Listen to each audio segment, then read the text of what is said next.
Boa noite a todos. Aos nossos corações, a paz e a graça de nosso Senhor Jesus Cristo. Agradeçamos em primeiro lugar a Deus e a Jesus a oportunidade de estarmos aqui reunidos em torno do Evangelho, buscando com Kardec, com a doutrina consoladora que nos acolhe, nos instrui, nos inspira, nos clareia as percepções para o entendimento da Boa Nova, que Jesus nos trouxe. E aqui, que viemos com os nossos guardiães, muitos de boa vontade, outros arrastados, mas cá estamos, reunidos nas bênçãos de Jesus, para uma reflexão comum em torno do Evangelho. Então, que Deus e Jesus nos abençoe, nos ilumine nesta nossa iniciativa no bem, que possamos daqui levar aos nossos lares e aqueles que orbitam em torno de nós o nosso melhor, em paz, consolação, harmonia e muita fé para a nossa caminhada aqui na terra que prossegue nas bênçãos de Deus. Então, meus irmãos, o nosso tema, a nossa proposta é conversar sobre Jesus, o médico das almas. Nós vamos ler aqui um pequeno trecho, é o capítulo 6, item 7 do Evangelho segundo o Espiritismo, que é o nosso tema. É um pequeno trecho, e em seguida a gente vai começar a discorrer. Então, Evangelho segundo o Espiritismo, capítulo 6, o Cristo Consolador, Instruções dos Espíritos, o Advento do Espírito de Verdade, item 7, uma mensagem do Espírito de Verdade em Bordeaux, 1861, que nos diz: Sou o grande médico das almas, e venho vos trazer o remédio que as deve curar. Os fracos, os sofredores e os doentes são os meus filhos prediletos, e venho salvá-los. Vinde, pois, a mim, todos vós que sofreis e estáis sobrecarregados, e sereis aliviados e consolados. Não procureis alhures, a força e a consolação, porque o mundo não as pode dar. Deus fez aos vossos corações um apelo supremo pelo Espiritismo. Escutai-o, que a impiedade, a mentira, o erro, a incredulidade sejam extirpados de vossas almas doloridas. São esses os monstros que se saciam de vosso sangue mais puro e que vos ferem quase sempre mortalmente. Que no futuro, humildes e submissos ao Criador, pratiqueis sua divina lei, amai e orai. Sede dóceis aos Espíritos do Senhor, invocai-o do fundo do coração. Então, ele vos enviará o seu Filho, bem-amado, para vos instruir e vos dizer estas boas palavras: Eis-me aqui, venho a vós, porque me chamastes.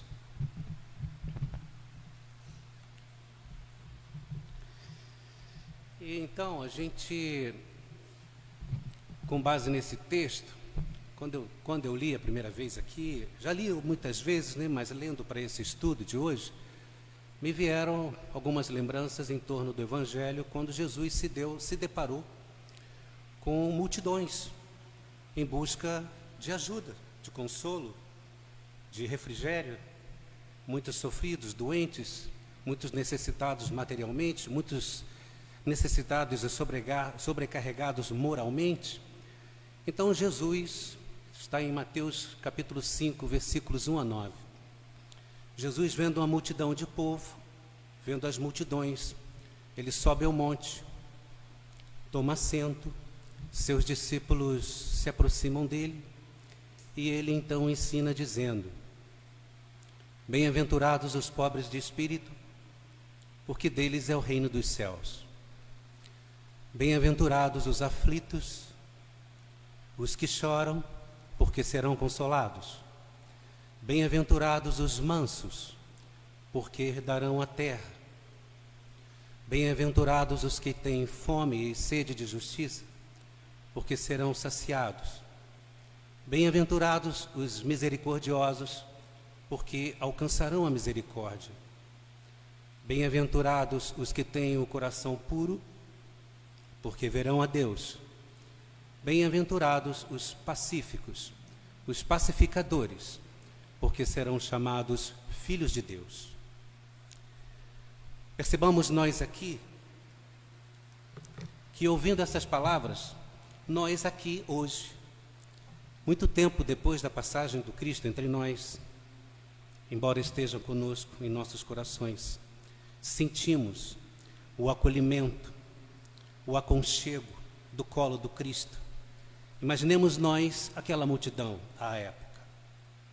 Então Jesus trazia aquele momento consolo e esperança.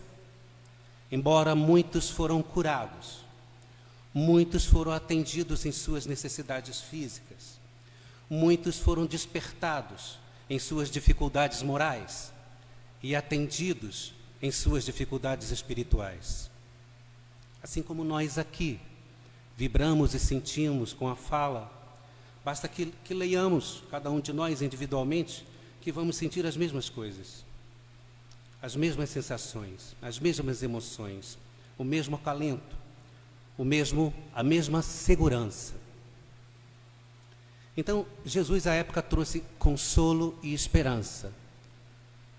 Ele falava àqueles que o buscavam da vida futura, porque naquele momento para eles era sofrimento, era dor, eram doenças, era fraqueza, era desesperança. Então, nós percebemos ali que ele, projetando-se com a sua aura, com as suas possibilidades de acolher, esclarecer, socorrer, curar, atendia às necessidades do povo.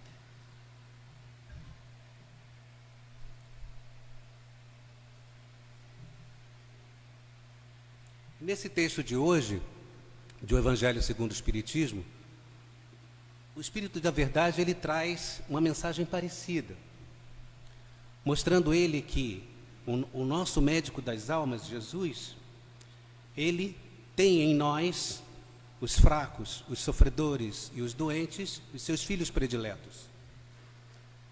Não adianta a gente achar que a gente é forte, ou que a gente não sofre, ou que a gente não adoece, que cada um de nós tem um pouquinho disso sim. Basta a gente olhar no íntimo, que a gente vai perceber as fraquezas, vai perceber aqueles que querem, muitos fugimos, vamos perceber as enfermidades, que não necessariamente são só físicas. Então temos sim. E é aí que a gente tem que refletir no que são essas enfermidades que o Espírito da Verdade ele aponta para nós com tanta presteza, com tanta clareza, de uma forma tão pontual, tão definida. Ele nos mostra que devemos que buscar pelo Espiritismo. Ele diz, pelo apelo do Espiritismo que Deus nos faz, entender que esses males caminham conosco e nos sangram, nos debilitam, sorvem de nós as nossas forças, a nossa vida, a nossa vitalidade. E essas enfermidades que nós carregamos, que ele aponta, são a impiedade, a mentira, o erro e a incredulidade. E ele aponta também no texto que nós não nos preocupemos, porque Deus e Jesus conosco a todo tempo nos dão força e consolação. Nós é que muitas vezes não percebemos, mas eles estão a todo tempo nos fortalecendo, nos vivificando, nos deixando prontos a caminhar. E ainda nos dá também a receita e o remédio, mostrando que a humildade e a submissão às leis de Deus é para nós sinônimo de cura, de equilíbrio, de sustentação. E nos dá também um outro caminho, para que nós estejamos direcionados à humildade e à submissão, que é a prática do amor e da oração. Então, isso está nesse texto, resumidamente. E nós vamos iniciar as nossas reflexões, nós vamos falar um pouquinho de algumas citações do Evangelho, né? Citando o Evangelho segundo o Espiritismo e também o Evangelho Sacro da Bíblia. E no Evangelho segundo o Espiritismo, no capítulo 6, item 6, que é o texto anterior a esse, né, que é o nosso estudo, também uma mensagem do Espírito de Verdade. Nesse item 6, que fala dos obreiros da vida, no primeiro parágrafo ele nos diz assim: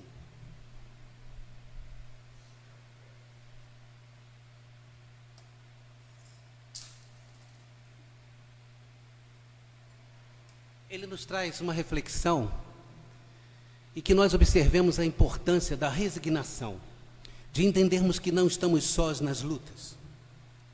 Então ele nos diz assim: venho ensinar e consolar os pobres deserdados. Venho lhes dizer que elevem sua resignação ao nível das suas provas, que chorem, porque a dor foi sagrada no Jardim das Oliveiras, mas que esperem, porque anjos consoladores virão também enxugar as suas lágrimas. Então olha que interessante, não estamos abandonados. O que ele nos pede é que nós entendamos que o que nos chega é da vontade de Deus e para nossa necessidade.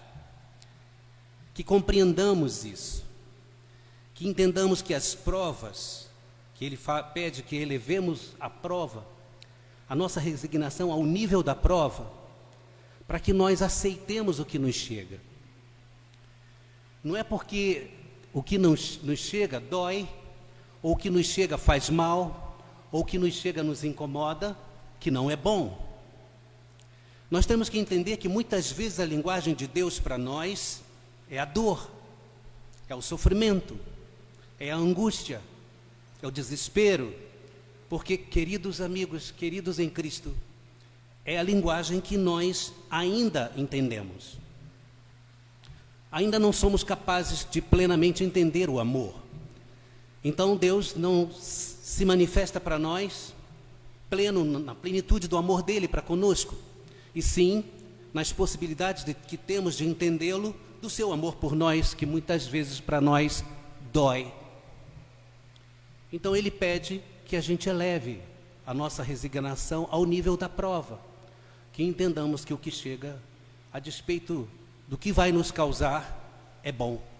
Mas infelizmente, desafortunadamente, muitos de nós ainda exclamam: Deus, por que comigo? O que eu fiz para merecer?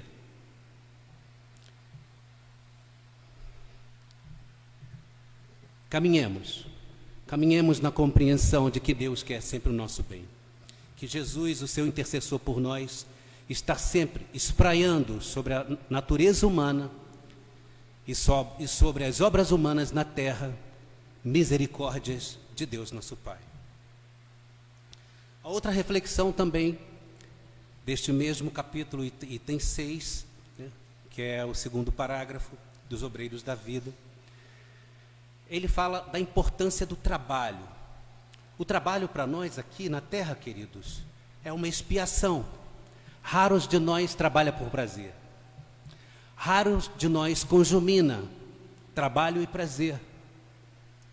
Raros de nós vibra pelos simples atos de trabalhar, ou de produzir útil e no bem. A maioria de nós expia trabalhando, sofre, desgasta-se. Então, ele traz uma outra lição, mostrando que tudo o que produzimos é somado à economia espiritual de cada um de nós, quando migramos ao plano maior, ao plano espiritual. E ele nos diz assim, o Espírito da Verdade: obreiros, traçai o vosso sulco, o sulco na terra, as valas, né, para plantar. Obreiros, traçai o vosso sulco. Recomeçai no dia seguinte a rude jornada da véspera.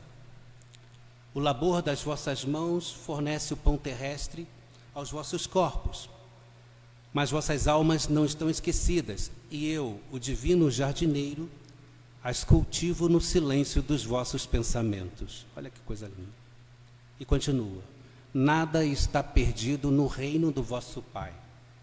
Os vossos suores e as vossas misérias formam para vós um tesouro nas esferas superiores, onde a luz substitui as trevas e onde cada um de todos vós será um dia, talvez, o mais resplandecente. Vejam que coisa linda. Vejam que consolação. A certeza de que tudo que produzimos é aproveitado, embora nós às vezes não percebamos isso. Uma lágrima, uma gota de suor, cada esforço que fazemos, cada desgaste do corpo, cada fibra muscular rompida, cada neurônio queimado, tudo é somado à economia espiritual. Por isso vestimos corpos, para dar o testemunho da nossa fé, acreditando que Deus nos brindou, nos agraciou com esse instrumento, com essa ferramenta, para que pudéssemos trilhar até Ele e dar o nosso testemunho de fé. Então, o nosso objetivo aqui hoje é esse, é reconhecer Jesus como nosso médico das almas, trazendo-nos pelo seu Evangelho a cura das nossas enfermidades. Embora tenhamos muitas, nós vamos procurar refletir em torno dessas que o Espírito da Verdade nos trouxe, que nos pontua como muito importantes e muito agressivas para nós, dificultando-nos as nossas caminhadas. A impiedade, a mentira, o erro e a incredulidade.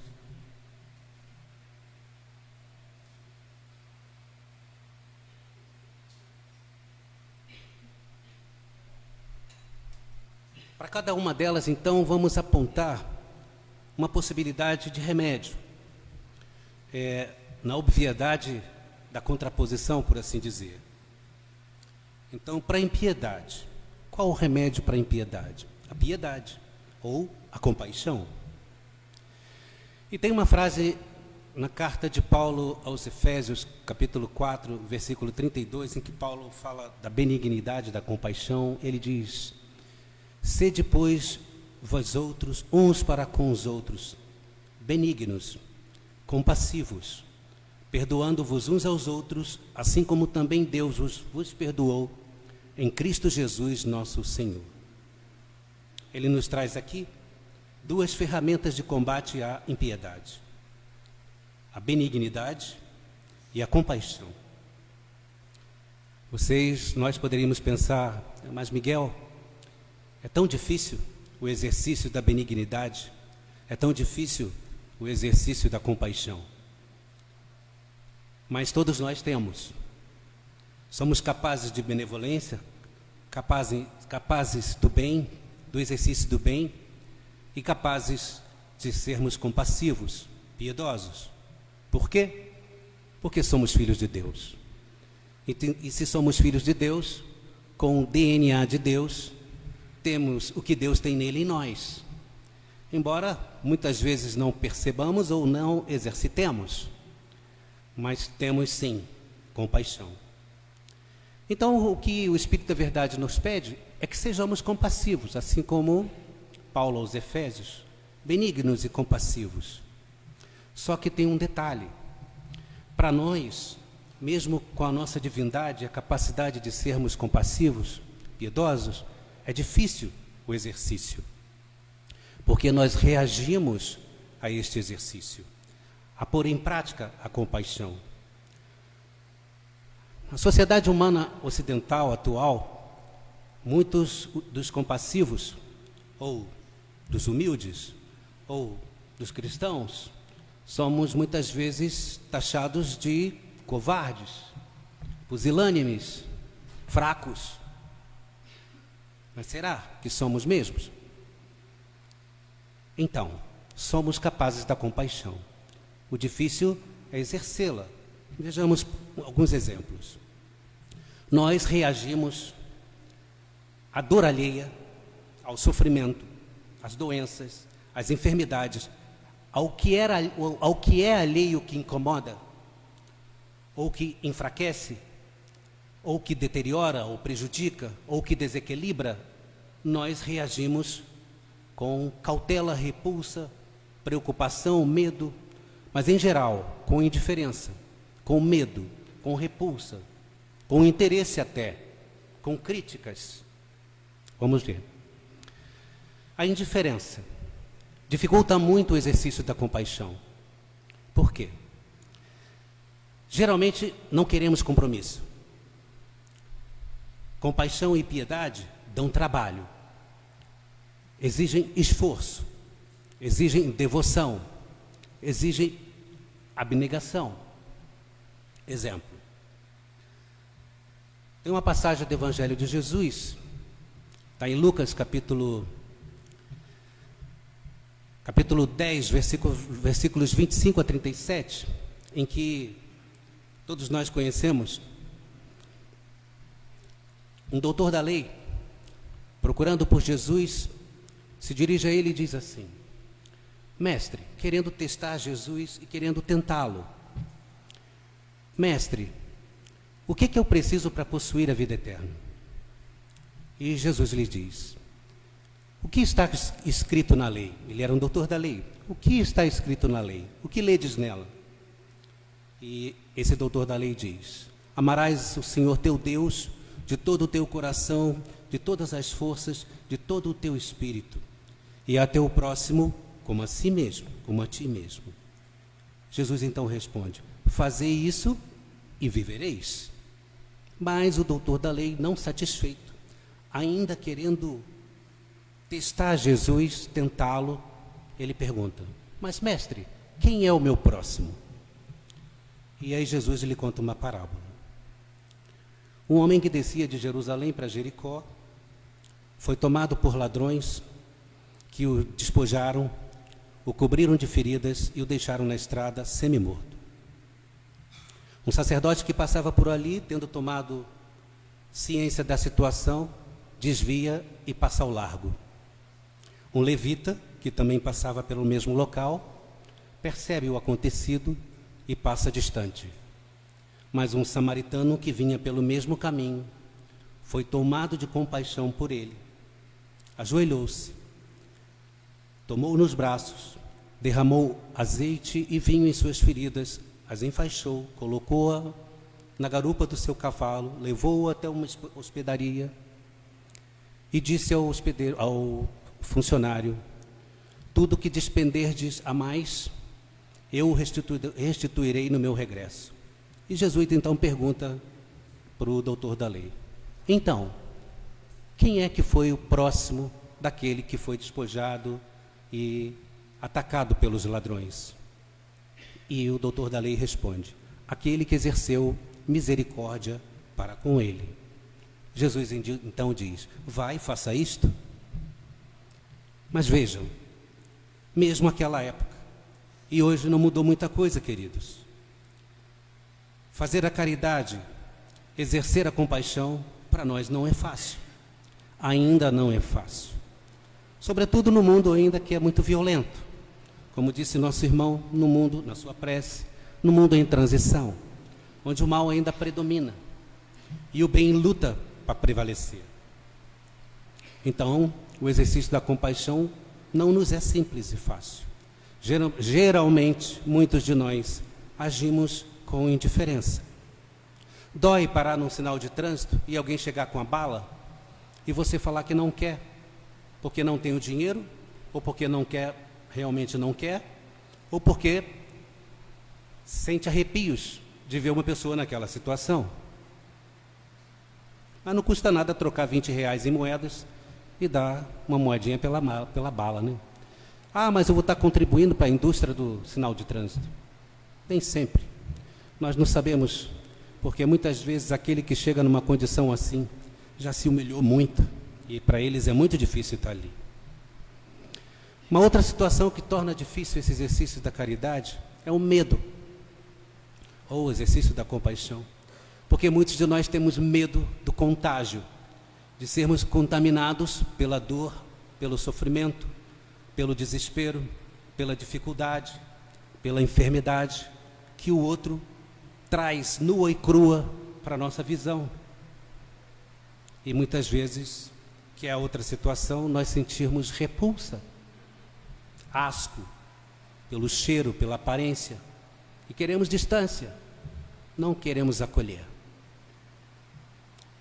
A outra condição, a outra situação difícil para a compaixão é o interesse. Porque está escrito que Jesus disse que a vossa mão esquerda não saiba o que a vossa mão direita faz. Porque a caridade devemos fazê-la sem interesses, despojado de qualquer interesse ou qualquer vantagem. Mas muitos de nós, ainda aqui na terra, nos aproveitamos do sofrimento alheio, da dor alheia, e dizemos: eu dei 10 cestas básicas, eu contribuí, fui caridoso, fui compassivo, eu ajudei. Então exalta o ato compassivo ou piedoso ou caridoso. Nos aproveitamos disso. Ainda há muito na política, né? No meio político a gente vê muito disso, infelizmente. A outra situação difícil em relação à compaixão é a crítica. É muito comum muitos de nós ajudarmos e ao mesmo tempo lança um dardo, né? Uma flecha no coração da criatura que está recebendo a ajuda. Olha, por que você não procura um emprego? Por que você não vai vender umas latinhas lá na Praia do Forte? Para safar, resolver a tua situação do teu almoço? Ou seja, dá ajuda, mas critica. Gente, não basta o que ele já está se humilhando ou que está sofrendo. Mesmo que seja em pensamento, vamos aplacar a crítica, porque a vibração vai chegar para ele também. E de volta para nós também. Só que não retorna boa, não. Então a gente tem que ter esse pensamento de que a impiedade para nós é uma enfermidade e ainda trazemos conosco, em graus muito diferentes para cada um de nós, mas trazemos. A outra é o erro, a outra enfermidade que o Espírito de Verdade traz. A mentira, perdão, vamos pela sequência. Então a outra é a mentira. Qual o remédio da mentira? A verdade. Também é difícil para nós. Caminhar para e passo com a verdade nem sempre é fácil. Dizer sim e dizer não também não é fácil. Jesus diz lá em Mateus 5,37, né? Que a sua palavra seja sim quando é sim, não quando é não, e o que for diferente disso vem do maligno. Não existe meio termo. Temos que ser o que somos. E Jesus também diz em Lucas 16:13, também bem conhecido por nós, ele fala assim: não se pode servir a dois senhores, ou se amará a um, ou se odiará a outro, ou se afeiçoará a um, ou se desprezará o outro. Não se pode servir a Deus e a Mamon. Mamon é o Deus da riqueza, o Deus da matéria, o Deus de tudo que a gente procura, a abundância, a prosperidade. Então, a materialidade mostra aqui para nós, Jesus, nessa passagem, que temos que ter cuidado nessa interação em paralelo com a materialidade e a espiritualidade, ou a fé, por assim dizer, né? E aí, o maior de todos os males, a maior de todas as dificuldades para nós, é convivermos com a maior de todas as mentiras. Sabe qual é, queridos? É que a vida depois do corpo acaba. Isso é terrível, porque muitos espíritos, alguns deles aqui agora, para ouvir o que estamos falando, e o que nós estamos refletindo, muitos de nós continuamos vivendo, nos acotovelando no plano espiritual, sem conseguirmos transitar para os planos de existência que já conquistamos, porque ainda estamos apegados à matéria. Ou não nos desvencilhamos do corpo, ou, como acreditávamos no nada, estamos cercados ou cristalizados no nada, no plano espiritual. Imaginem isso, o sofrimento que é isso. Você deixar o corpo, perceber em consciência que ainda vive, mas não perceber nada. mergulhados numa noite eterna, no escuro, no frio, no calor, sem entender nada, porque tudo era o corpo. Acabou o corpo, acabou tudo, e eu estou no nada. Muitos estão assim.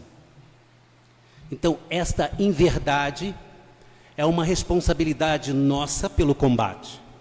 Nós somos aqui multiplicadores da verdade, que a vida continua. A vida traspassa o corpo. A vida extrapola a massa física. O espírito, nós continuamos em vida, na eternidade, perpetuando a humanidade, perpetuando a vida, perpetuando o bem, o bom e o belo, que é de Deus, perpetuando o Deus em nós. Somos responsáveis por divulgar, mostrar a cada um que conversa conosco que a vida é eterna, que a vida continua, que a vida não termina com o corpo. Com isso a gente acolhe aqueles que ainda têm dúvidas, mostrando para eles que depois do corpo nós continuamos. Então, esta é a maior de todas as mentiras. E quando falamos de verdade, para combater também essa mentira, temos que ser verdadeiros conosco e com as pessoas que gravitam em torno de nós. Porque, em geral, nem todos somos. Queridos, é muito difícil sermos autênticos e sinceros. Isso é verdade. Verdade comigo e verdade com os outros. Muitos de nós não somos verdadeiros conosco mesmos. Escondemos o que somos de nós mesmos. Lá debaixo do tapete da consciência, debaixo do tapete do coração, escondemos-nos de nós mesmos. Difícil isso.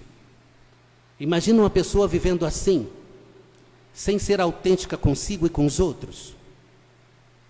É como chegar na casa espírita, todo mundo é bonzinho, todo mundo é florzinha do coração de Jesus. Mas sai da casa espírita, há uma transformação. A luta tem que ser constante. O bom combate conosco tem que ser constante. Não temos que esconder o que somos, temos que combater o que somos. Porque todos trazemos os bichinhos dentro de nós. Lembra o que Paulo fala em Romanos 7, 19 a 20? Não faço o bem que quero, mas o mal que eu não quero. Ora, se eu faço o que não quero, não sou eu que faço, mas o pecado que habita em mim. Tenho uma lei em mim. Quando quero fazer o bem, o que se me depara é o mal. Ele, Paulo, apóstolo de Jesus, com a consciência e a certeza de que tem o mal nele. Imaginemos nós. Não adianta esconder, não. A gente tem que ser verdadeiro, combater, mas não esconder. Ah, mas não pode pisar no meu calo, não. Eu nasci assim, vou morrer assim, Gabriela. Também não. A gente veio aqui para a Terra para lutar contra isso tudo de nós mesmos e migrar para uma próxima vida, para voltar aqui melhorados. Essa é a melhor encarnação.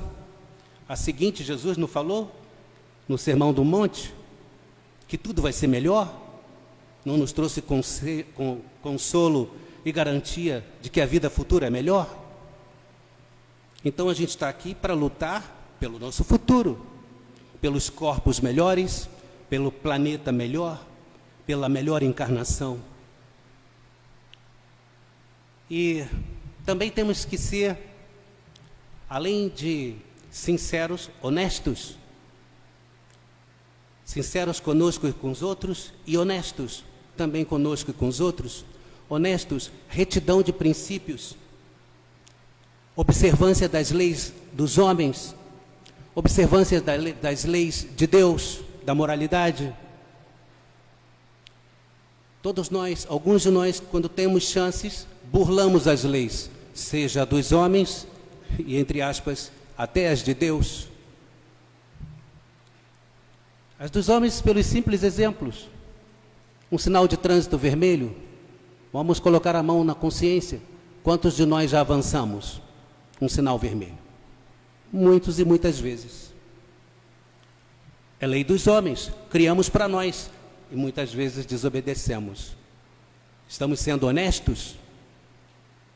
Não. E outras regras simples de convivência, que até uma fila de banco, ou uma fila de carros, você está na fila, daqui a pouco passa a criatura do lado e quer entrar lá na frente. Então são costumes e leis que a gente diz consuetudinárias, né, do costume normais que a gente às vezes burla. Então sejamos sinceros, sejamos honestos, para que sejamos verdadeiros. Jesus disse a um discípulo, a um fariseu, que se converteu a ele pela boa nova que ele pregou: se permanecerdes nas minhas palavras, sereis reconhecidos como os meus verdadeiros discípulos, e conhecereis a verdade, e a verdade vos libertará. João 8, 31, 32. Então, é simples. Basta acreditarmos que podemos ser verdadeiros. E ele diz aqui, a mentira é outra dessas doenças que nos assola.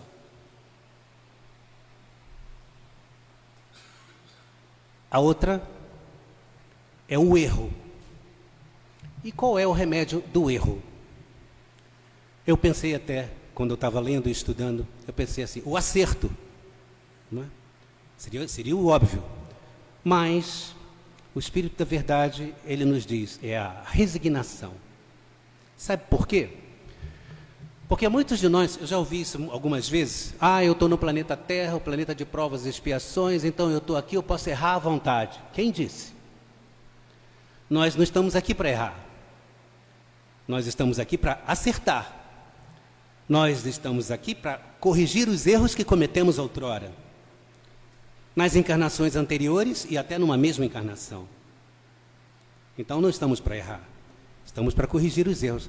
Acontece que o maior de todos os nossos erros é o inconformismo, é a indignação, é a revolta pelas provas e pelas expiações.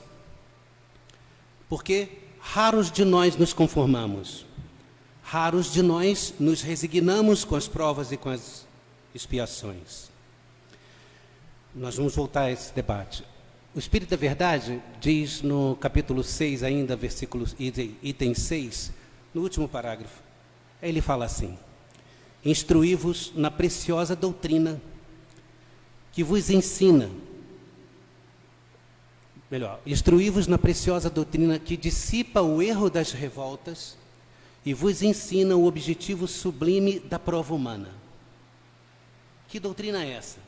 O Espiritismo. Nos dá um entendimento do que é uma prova e do que é uma expiação. E nos ensina que temos que entender que para nós a prova e a expiação têm o objetivo de nos fazer evoluir. E em geral nós nos queixamos, em geral nós nos indignamos, em geral nós nos revoltamos.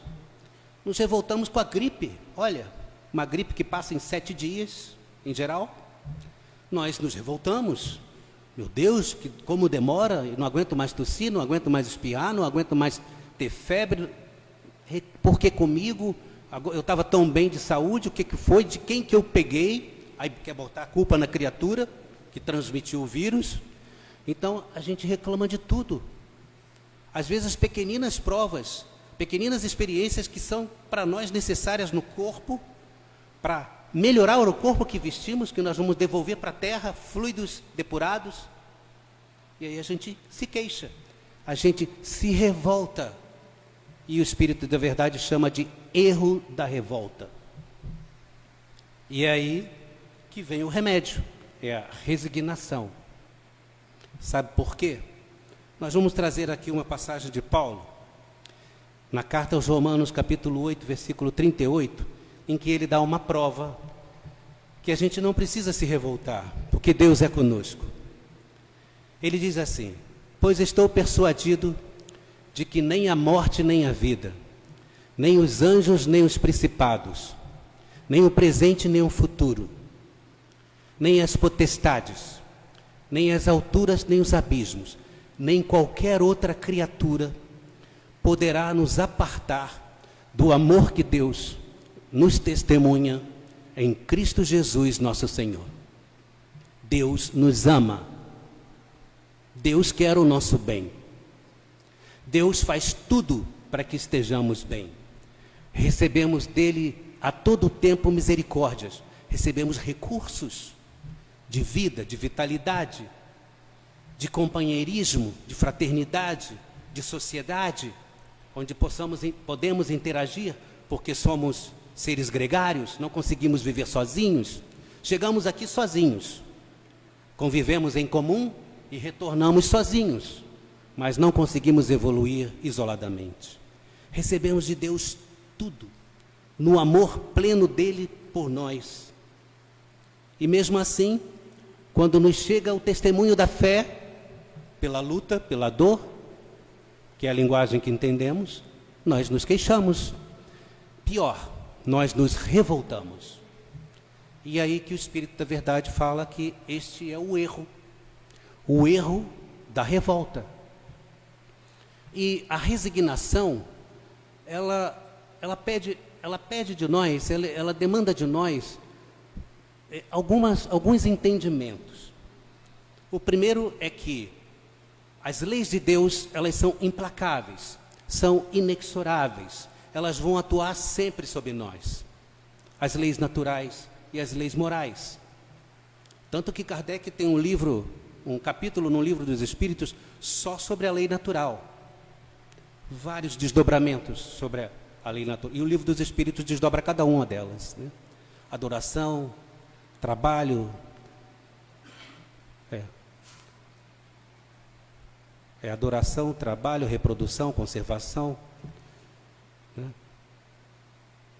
Igualdade, liberdade, sociedade, várias leis, são 10 leis, justiça, amor e caridade, que ele desdobra da lei natural. Isso para a gente entender o amor, ou seja, fatia o amor de Deus para que nós entendamos. E isso, quando o Espírito da Verdade nos pede a resignação como combate ou remédio para o erro da revolta, ou para o erro, né, que muitas vezes achamos que é normal, mas errar não é normal, nós temos que acertar, para isso a gente reencarna reiteradamente. Então, entender o que é a resignação, que engloba alguns conceitos que para nós são interessantes de entender. Primeiro é a compreensão, sabendo que a lei natural e a lei de Deus vai atuar sobre nós, nós temos que compreender que Deus é soberano, é absoluto, mas Ele quer o nosso bem. Ele nos protege, Ele nos ama, Ele nos ampara. Então, compreender. A outra é aceitar. Porque não basta só compreender a vontade de Deus, mas aceitar a vontade de Deus. Porque quando nos revoltamos, é como se estivéssemos blasfemando diante da lei, ou diante da própria vontade do Pai. Compreensão, aceitação. O outro conceito é a obediência. Então não basta só compreender e aceitar, mas temos que obedecer à lei. Agir de conformidade com a lei. Kardec, na pergunta 629, ele pergunta qual o conceito de moral. E diz, a moral é tudo que está de acordo com a lei de Deus. Então, o bem e o mal, né? O bem está de acordo com a lei, e o mal se afasta da lei.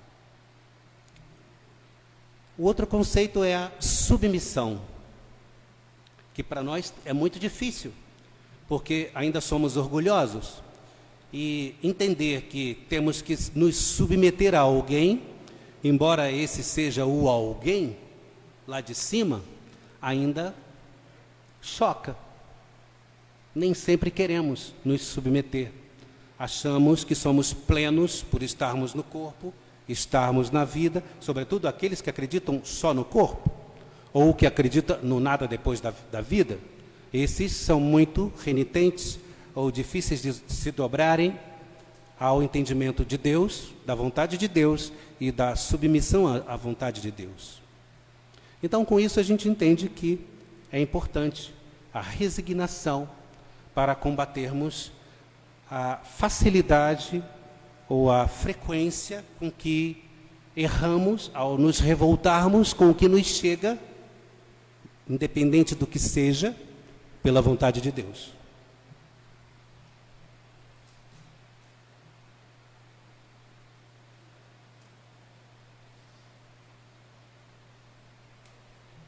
A outra enfermidade que nos traz o Espírito de verdade é a incredulidade. Queridos, essa exige de nós muita luta. Essa é aquela que a gente fraqueja muitas e muitas vezes. E tem uma passagem da carta de Paulo aos Hebreus, capítulo 12, versículo 1, em que ele diz assim: deste modo, cercados como estamos de uma tal nuvem de testemunhas, desvencilhemos-nos das cadeias do pecado,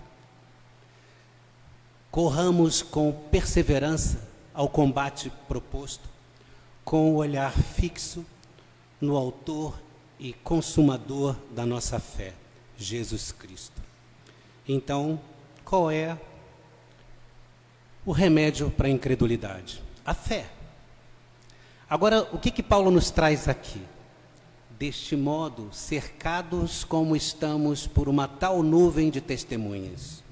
Não estamos sozinhos. Estamos cercados a todo tempo de observadores.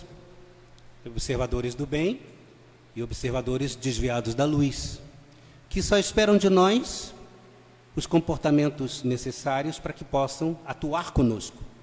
Atuar no bem ou atuar no mal. Então, estas testemunhas, muitos deles nos ajudam, muitos deles nos prejudicam, mas muitos de nós ainda achamos que somos independentes ou que estamos sozinhos, que não precisamos de ninguém nem de nada.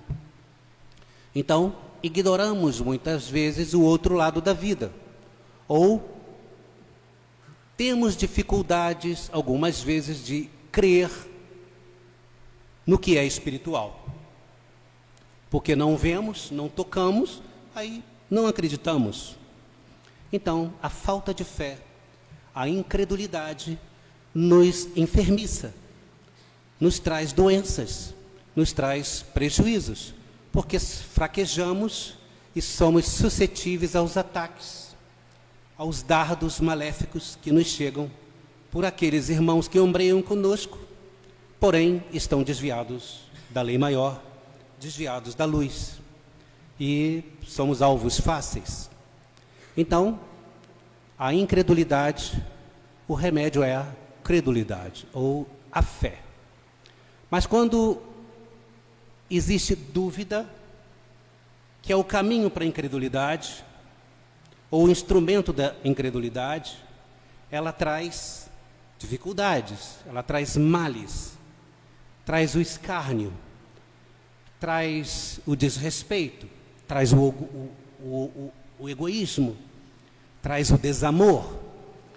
Então, quando convivemos entre nós e paira dúvidas, sejam quais forem os tipos de relação, conjugal, trabalhista, religiosa, a dúvida, abre-se caminho para maledicência, escárnio, desamor, desrespeito, egoísmo e uma série de outras manifestações que de nós surgem facilmente.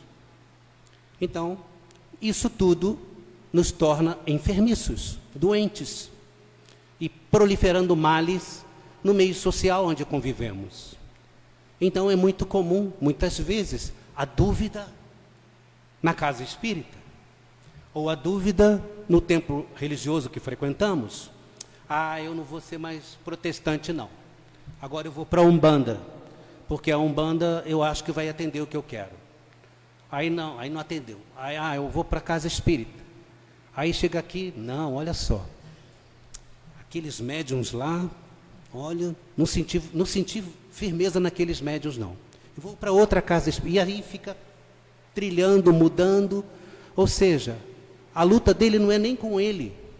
É achar algum lugar que acomode o que ele é. E ele não se preocupa em lutar com ele mesmo. Ele duvida dele próprio. Ele não tem fé nele próprio. Então a nossa primeira luta, a nossa maior de todas as lutas, é conosco mesmo. Acreditarmos em nós mesmos. É a fé humana. Quer ver um exemplo de fé humana bem básico, simples, que todos nós conhecemos? E muitas vezes estamos lá. O piloto chega, alinha um avião na cabeceira da pista, um avião de 70 toneladas, 200 passageiros, carregado de combustível, bagagem e tal, bota os motores para frente, acelera, solta os motores e vai. E tira 70 toneladas do chão. O que foi isso? Fé humana. Ele acredita nele, acredita no equipamento, acredita na tecnologia, ele acredita. Se ele duvidar um tiquinho, naquele momento em que ele colocará os motores para frente, possivelmente alguma coisa de ruim pode acontecer. E ele não terá capacidade de resolver o ruim. Porque ele precisa acreditar nele que ele é capaz. Agora, além da fé humana, antes dele soltar os freios para que o avião corra a pista, ele acredita que Deus vai sustentá-lo. Que Deus está ali dando segurança para que ele continue. Isso é fé. Isso é credulidade. E isso se estende entre nós, à casa espírita, ao companheiro de jornada, porque não tem coisa pior, mais difícil, companheiro, de que um médium, por exemplo, no nosso meio espírita, no nosso ambiente, receber de um outro companheiro de luta, de trabalho no meio espírita, ou na casa espírita, a dúvida pelo trabalho dele próprio. A incredulidade. E aí disso resulta o quê? Um mau ambiente, os trique-trique, a maledicência, o desrespeito e por aí vai. E aí tudo que foi construído, como aqui, 102 anos de trabalho, tudo que foi construído vai por água abaixo. Desmorona. Quantas instituições de fé depauperaram, degeneraram por incredulidade. Na própria instituição e naqueles que a compunham. A outra situação da fé é a confiança. A confiança em Deus, como o piloto que soltou os freios. A confiança de que eu sou copartícipe e coopero na obra maior do Pai. De que eu sou importante para Deus. De que eu sou capaz de produzir boas obras. Tanto que Jesus, quando está conversando com os seus discípulos, falando da candeia sobre o alqueire, ou da candeia sobre o alqueire, ou seja, do conhecimento à disposição de todos, da luz à disposição de todos, quando ele conclui o raciocínio dele, ou a fala dele, ele diz: brilhe vossa luz diante dos homens, para que vejam as vossas boas obras e glorifiquem vosso Pai que está nos céus.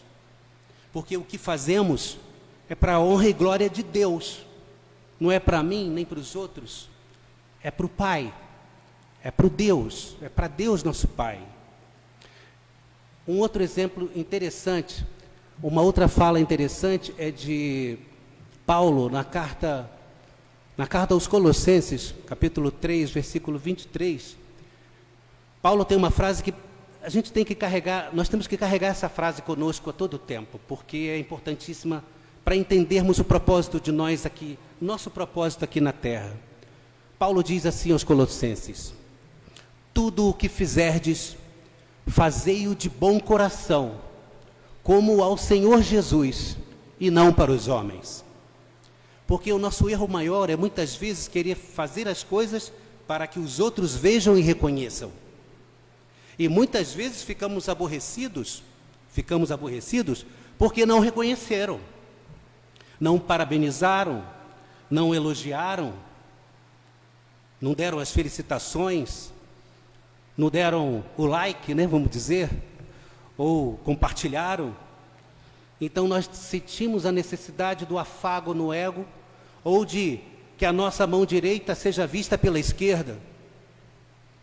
Não é para isso que a gente está aqui. A gente está aqui para produzir no bem, no bom e no belo, para a honra e glória de Deus e não para os homens. Obviamente que os homens se beneficiarão do que é produzido, mas é para o propósito maior da evolução da humanidade, da evolução das criaturas e da criação. A outra questão em relação à fé ou à credulidade é a segurança. Então, quando temos fé, nós desenvolvemos naturalmente segurança. Por quê? Nós temos a consciência de que não estamos sós, de que há entidades espirituais, que há emissários excelsos do próprio Jesus Cristo junto de nós. Espíritos amados, amorosos, amigos, dirigentes no bem para conosco, trabalham conosco a todo tempo. Cada um de nós aqui tem uma equipe espiritual junto de nós. Não é um anjo guardião, é uma equipe. Sabe por quê, queridos? Porque ninguém quer vir para cá sozinho, ninguém quer vir para a Terra e encarnar sozinho. A gente luta e pede para vir para cá, encarna, tem o aval para vir, mas quando a gente vem, a gente quer ter o amparo.